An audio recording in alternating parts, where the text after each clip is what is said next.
अभय सिंह चौटाला जी मेरे चाचा हैं, मेरे आदरणीय हैं, मगर उनको मेमोरी लॉस की शिकायत है।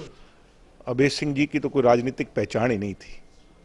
छोटी मोटी सिरसा की बेल्ट के अंदर या रोडी हल्के तक वो सीमित थे। उनकी पहचान तो लोगों को धमकाने की, डराने की, इस तरह की रहती थी। वो अभय सिंह जी के भेजे हुए, इनेलो के भेजे हुए गुंडे थे।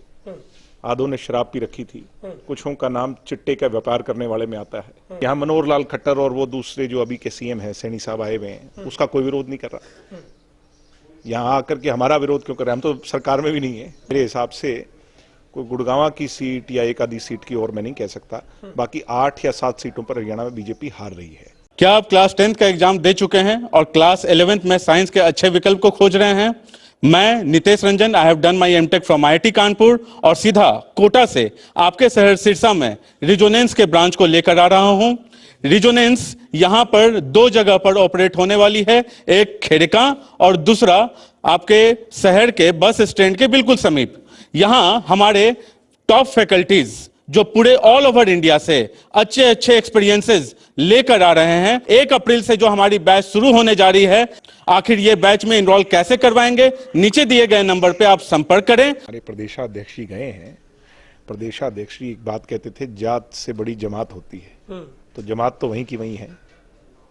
उनने अपनी पगड़ी का रंग बदल लिया है, तो वो उनकी सोच है, उनकी समझ है। बाकी कोई मनमुटाव नहीं, सब लोग पार्टी के अंदर मजबूत हैं। दुष्यंत चौटाला की अगुवाई में डॉक्टर अजय सिंह चौटाला जी के आदेशानुसार, निर्देशानुसार पार्टी को पुनः पूर्णतः सत्ता में लाने के लिए प्रतिबद्ध हैं और लड़ाई लड़ रहे हैं। छोटी छोटी कोई बातें थी पुरानी, 3-4 साल पुरानी, कोरोना काल या उससे पहले की, अब उसको बहाना लेकर के अब अगर वो जा रहे हैं तो उनकी स्वयं इच्छा है।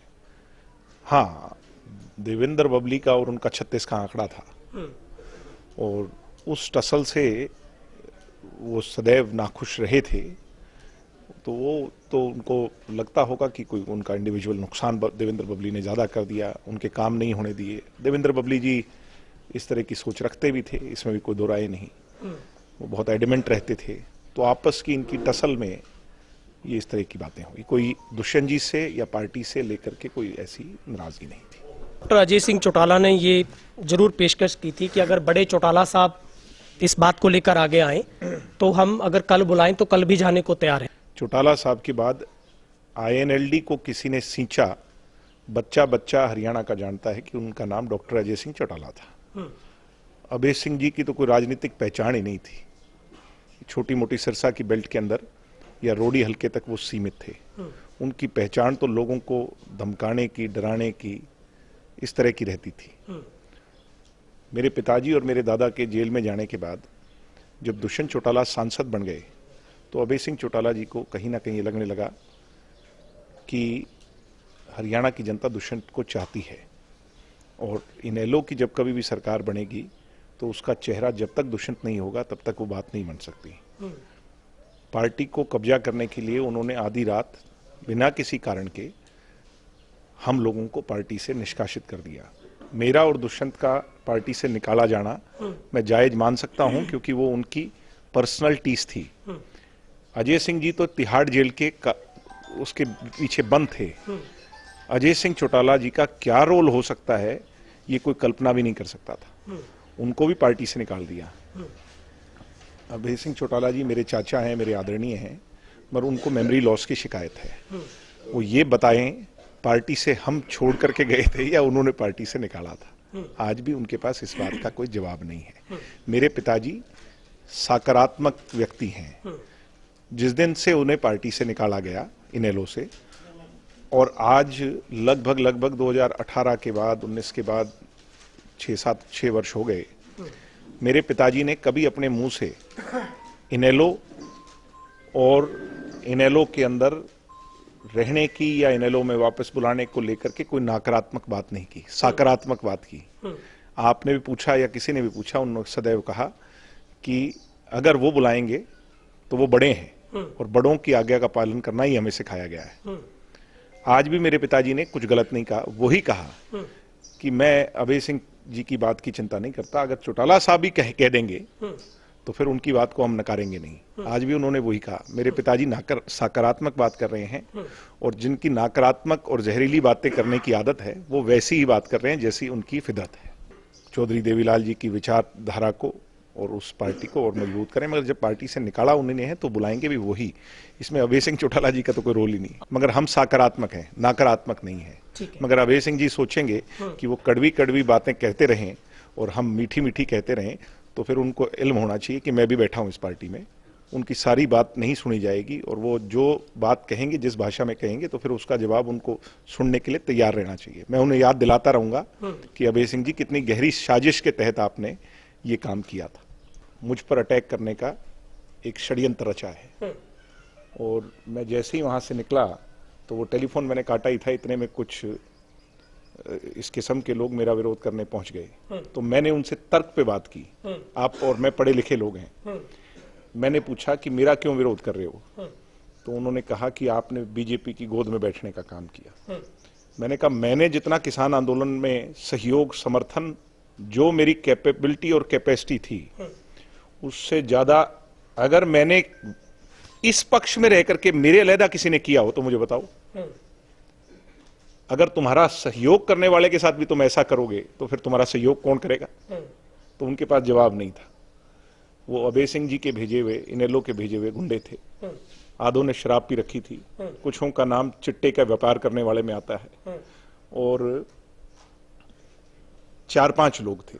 जिस गांव का था, जिस गांव में मैं था पिपली में, मैंने वहां ये भी पूछा कि तुम्हारे गांव का इनमें है क्या कोई? दूसरे के गांव के ठेकेदार तुम क्यों बन रहे हो? तो इस बात का भी जवाब नहीं था।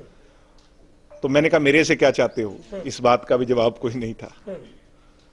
वो तो प्रायोजित तरीके से, स्पॉन्सर्ड तरीके से अभय सिंह चौटाला के इशारे पर पैसे लेकर के कुछ उठाई गिरे, इस तरह का नशा पता करने वाले लोग जो है मेरे सामने आए थे। मेरा विरोध किसान, मेरे जो परिवार के लोग हैं, वो कर ही नहीं सकते।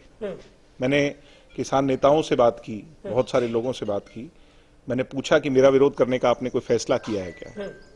जो हरियाणा के किसान नेता हैं वो कहते हैं कि तेरा विरोध करने का हमने कोई फैसला नहीं लिया, ना ही तेरा विरोध हम करेंगे।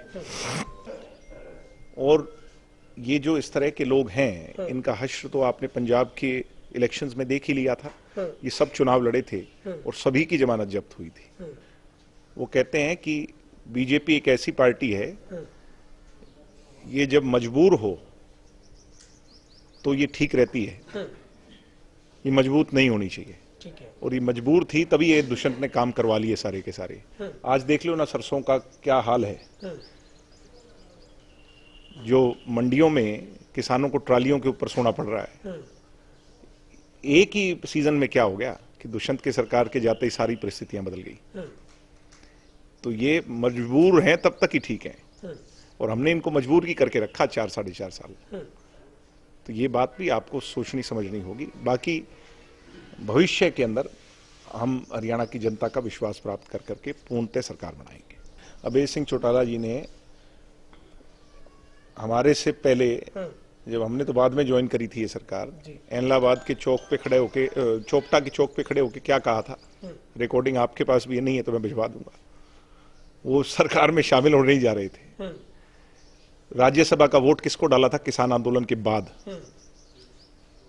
किसी के पास जवाब नहीं है। भूपेंद्र हुड्डा ने समय समय पर बीजेपी की कैसे कैसे मदद की, सबको पता है। किरण चौधरी ने अपना वोट गिरा करके बीजेपी के लोगों को दिया।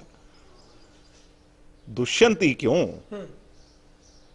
आज यहां मनोहर लाल खट्टर और वो दूसरे जो अभी के सीएम है सैनी साहब आए हुए हैं, उसका कोई विरोध नहीं कर रहा।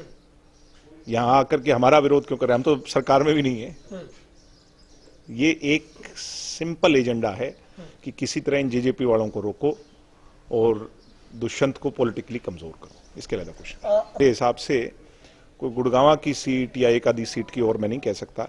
बाकी 8 या 7 सीटों पर हरियाणा में बीजेपी हार रही है और देश में 400 पार वैसा ही है जैसा 75 पार का नारा था और ये सीमित हो जाएंगे बहुत कम पर। ठीक है।